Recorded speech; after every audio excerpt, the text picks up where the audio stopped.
घड़ी तरकारी को पिठा पणा सुबासे पुष मास शुक्ल पक्ष रे सांब दशमी आसे किए कहे सांब दशमी केही विशंबर दशमी माँ आज सूर्य देव को पूजी मनोहर से निरामय दीर्घ जीवन पिला पाई मनासे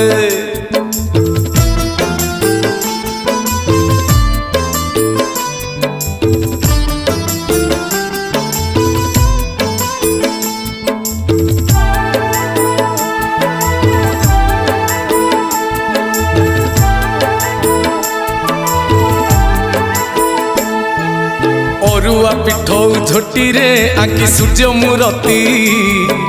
खोला अगणा की दांडरे एही पूजा करंती जेते पिला सेते प्रकार आयोजन।